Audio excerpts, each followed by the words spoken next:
Well, are you all set for kind of a nice summer slowdown in the old news cycle? Get real. It has been a busy day so far, and we've got an even busier week on tap, and it all starts after the bell today. In fact, here's your Street Signs calendar. Look what's coming this week that's going to keep us working. You got Alcoa coming out with their numbers tonight, a great indicator of global demand. Tomorrow, RIM, their big investor meeting in Ottawa. New CEO Torsten Heinz is sure to be taking some heat. On Wednesday, the Fed releases minutes from its latest meeting. Are they closer to QE3? We might find out. On Thursday, the Labor Department out with its weekly jobless claims number. And on Friday, it is all about J.P. Morgan Chase. They released their first quarterly report since announcing that multi-billion-dollar trading loss. Has it grown to even more than they first said? We should find out. Either way, folks, no summer slowdown here. Busy week on tap. And with all that on the horizon, should investors be pumped or panicked? Joining us now, Mark Martiak, Vice President and Senior Wealth Strategist at Premier Financial Advisors, and from Philadelphia, Jason Pride, Director of Investment Strategy at Glen Mead. Jason, you heard our calendar. Which of those events, or none of the above and something else, is number one on your investment radar right now? Look, Brian, our primary focus at this point, because the economic cycle is, or round of information this week is a little bit slow, is earnings season. We want to see whether there's a follow-through into earnings from the economic data we've been seeing, which has been considerably weaker than it was earlier this year. We think we're in the midst of one of those summer slowdowns, as you kind of alluded to before, and we've had the past 2 years in a row, this being the third year. And then, Jason, we've rallied in the fall. And then we rallied in the fall. Do you expect the same situation this year, buy now for maybe an October move higher? We think we're in about an annual cycle on this. I think that makes some sense.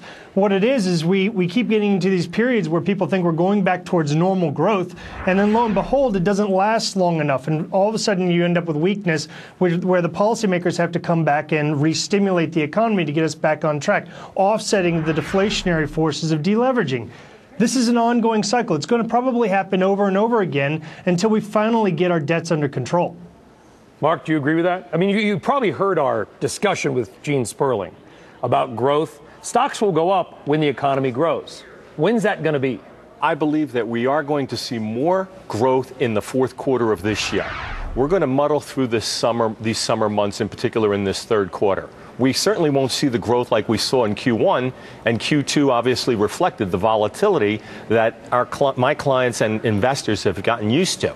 So I'm preparing my clients. I'm suggesting to them it's better to prepare than repair when it comes to their portfolios. And with a host of tax policies, presidential election coming up, we've got a lot to deal with. I'm sure that some of your clients are in that fortunate group of slacking off plus $250,000 a year workers, right? And I would imagine they're also concerned about taxes, the fiscal cliff, and everything else.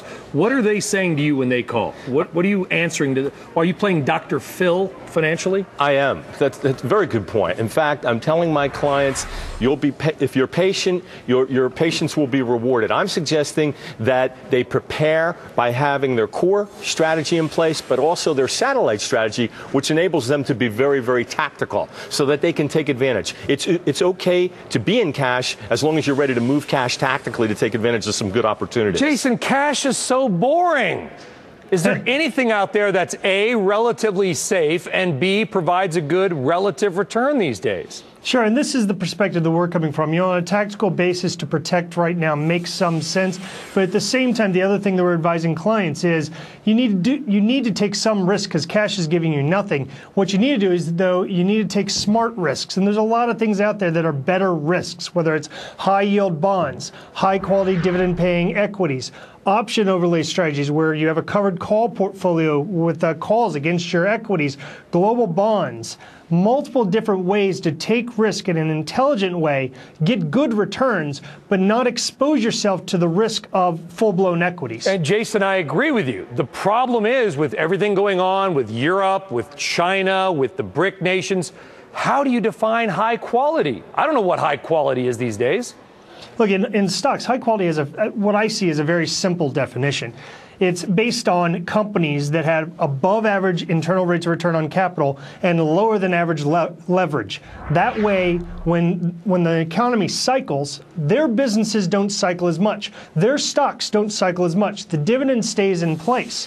Those businesses are capable of delivering a competitive return in a slower, more volatile environment, one that's arguably as good as or better than a typical equity. I'm advising my clients to look at equities that have PE ratios of 15 or less, and I'm also reminding them that they need high dividend paying stocks and high dividend growth paying equities. And fixed income, I really like diversification amongst the fixed income asset class. In as much as municipal bonds, both investment grade, high yield. I like corporate bonds, both investment grade and high yield. And I believe there are certain country bonds, sovereign debt that is worth pursuing. Mark Martiak, Jason Pride, gentlemen, both, thank you.